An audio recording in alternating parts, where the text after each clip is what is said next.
Hello বন্ধুরা, technical PV সরকার চ্যানেলে আপনাদের সকলকে স্বাগত জানাই। আমি প্রতিনিয়ত আমার চ্যানেলে বাংলা আবাস যোজনা প্রকল্পের নতুন নতুন আপডেটগুলো নিয়ে আসি। তেমনি আজ আমি আপনাদের জন্য এক বিরাট নতুন আপডেট নিয়ে এসেছি। বাংলা আবাস যোজনা প্রকল্পের ফাইনাল লিস্ট তৈরি হয়ে গেছে। এই লিস্টে যাদের নাম রয়েছে তাদেরকে এসএমএস পাঠানো শুরু হলো। যাদের এসএমএস না আসবে তারা কি করবেন বিস্তারিত জানতে পুরো ভিডিও দেখুন। পুরো ভিডিও না দেখলে কিছু বুঝতে পারবেন না, তাই পুরো ভিডিও দেখার অনুরোধ রইল আপনাদের সকলের কাছে। তাই আর দেরি না করে ভিডিওটিকে শুরু করছি। ভিডিওটি ভালো লাগলে লাইক করবেন, কমেন্ট করবেন, বন্ধুদের সঙ্গে শেয়ার করবেন এবং আমার চ্যানেলে নতুন হয়ে থাকলে চ্যানেলটিকে সাবস্ক্রাইব করবেন। ধন্যবাদ, পাশে থাকবেন।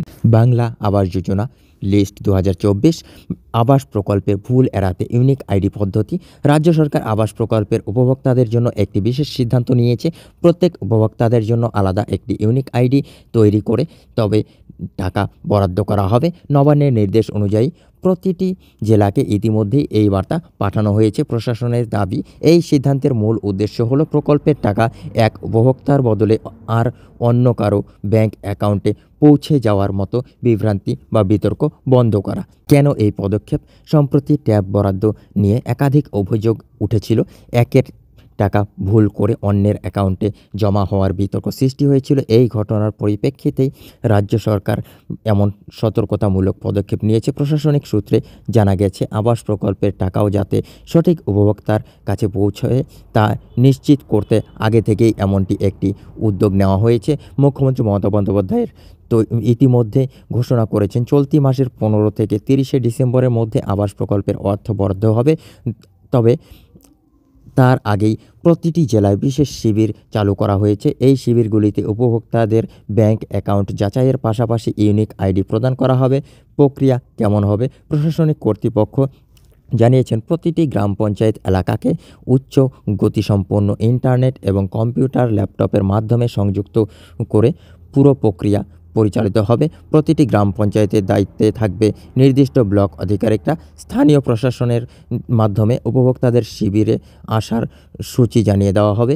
শিবিরে ভিড় নিয়ন্ত্রণ করতে প্রতি শিবিরে 150-200 জনের বেশি উপভোক্তা রাখা হবে না। উপভোক্তাদের কাছে থেকে আধার কার্ড, ব্যাংকের পাসবই এবং আধার সংযুক্ত মোবাইল নম্বর জমা দিতে হবে।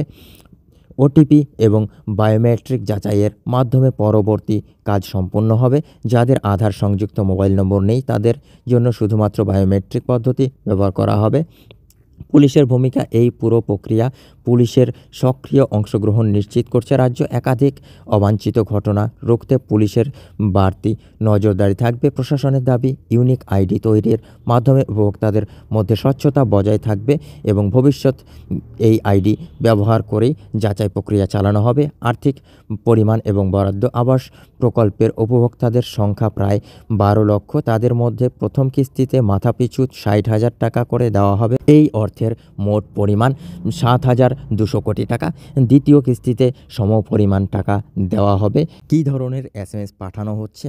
মূলত যারা বাড়ি পাবেন তাদের নাম ফাইনাল লিস্টে রয়েছে, তাদেরকে একটি এসএমএস করে জানিয়ে দেওয়া হচ্ছে আপনার কবে এসএমএস আসবে। যদি আপনার নাম ফাইনাল লিস্টে থাকে তাহলে আপনার এসএমএস 13 ডিসেম্বরের মধ্যে চলে আসবে। যদি আপনার এসএমএস না আসে সেক্ষেত্রে আপনি পঞ্চায়েত বা বিডিও অফিসে গিয়ে আপনার নাম ফাইনাল লিস্টে রয়েছে কিনা চেক করে নেবেন।